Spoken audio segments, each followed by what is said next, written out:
ఈ చెరువులలో నిర్మాణమైన విలాసవంతమైన ఫామ్ హౌజులు ప్రభుత్వాన్ని ప్రభావితం చేయగలిగిన స్థానాలలో ఉన్న చాలామంది వ్యక్తులు ఉన్నారు. ప్రత్యక్షంగా ప్రభుత్వంలో భాగస్వాములు అయి ఉండొచ్చు, లేకపోతే సమాజం మీద బాగా ప్రభావితం చేయగలిగిన వ్యక్తులు ఉండొచ్చు. కానీ వాటన్నిటినీ నేను పట్టించుకోదలుచుకోలే. ఇది భవిష్యత్ తరాలకు, ఇది రాజకీయాలకు సంబంధం లేదు. నేను స్పష్టంగా చెప్పదలుచుకున్నా. రాజకీయాల కోసమో లేకపోతే రాజకీయ నాయకులను కొంతమందిని దృష్టిలో పెట్టుకొని చేపడుతున్న కార్యక్రమం కాదు ఇది. భవిష్యత్ తరాలకు, మన పిల్లలకు, వాళ్ళ పిల్లలకు వారసత్వంగా మనం అందించే సంపద ఈ సరస్సులు, ఈ నదులు, లేకపోతే ఈ రోజున్న ఈ చెరువులు. ఈ ప్రకృతి సంపదను మనం విధ్వంసం చేస్తే ప్రకృతి మన మీద కక్ష కడుతుంది. ప్రకృతి మన మీద ప్రకోపిస్తే మనం చెన్నైలో చూసినాం, అదేవిధంగా ఉత్తరాఖండ్లో చూసినాం, నిన్నగాక మొన్న వాయనాడు మనం కేరళలో చూసినాం. ఈరోజు ఇలాంటివన్నిటిని దృష్టిలో పెట్టుకున్నప్పుడు ఈ హైదరాబాదు నగరాన్ని రక్షించుకోవాల్సిన బాధ్యత మన అందరి మీద ఉన్నది. ఇది ఒక సుందరమైన నగరం. ఈ నగరానికి ఈ చెరువులే ఒక అందం. ఈ చెరువులను కాపాడే బాధ్యత ఈ ప్రభుత్వం తీసుకుంటుంది.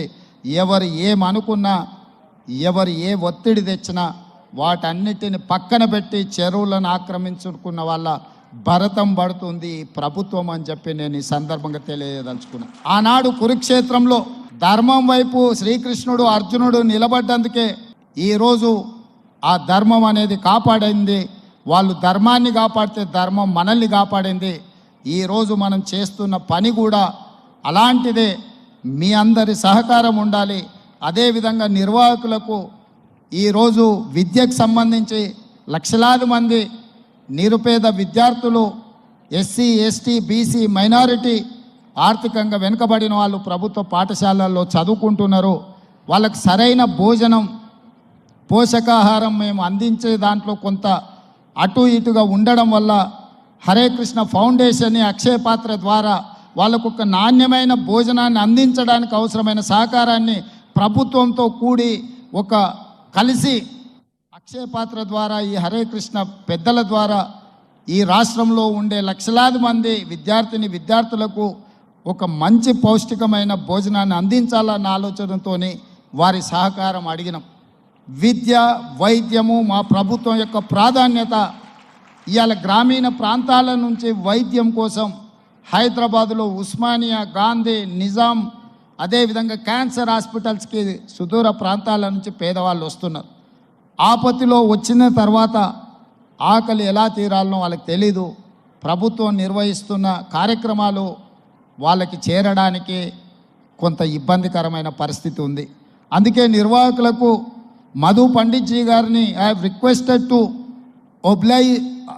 To accept this Osmania, Gandhi, NIMS and cancer hospital wherever the needy people are there.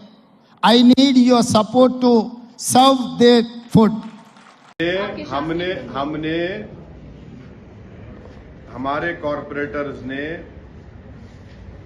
Mayor साहिबा से कमिश्नर के पास जाकर वो जो हाइड्रा बनाया गया है उसको हमने बताया है कि वो उसका कोई लेजिस्लेटिव लीगल बैकिंग नहीं है, उसको वो पब्लिक डोमेन में है।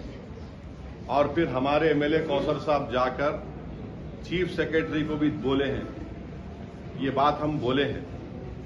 और तीसरी बात ये है कि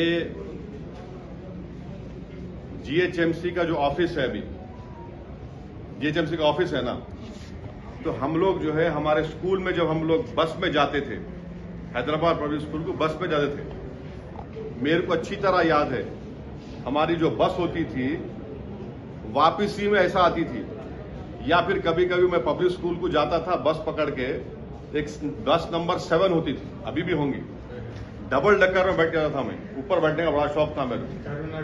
हाँ, वो लिबर्टी से जाती थी, लिबर्टी से टैंक बन जाती थी। वहां पर जहां पर जीएचएमसी का ऑफिस है वहां पर एक वाटरफॉल था, मैं ही देखा तो हूं।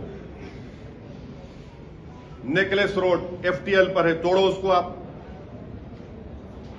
नेकलेस रोड एफटीएल पे है, बोल रहा हूं मैं आपको, तोड़ते आप उसको, तोड़ना चाहिए ना भाई, कौन रोक रहा आपको? एफटीएल है, सीसीएमबी का गवर्नमेंट ऑफ इंडिया का ऑफिस है, हिमायत सागर के पास, बना लिया आप, गवर्नमेंट ऑफ इंडिया का है।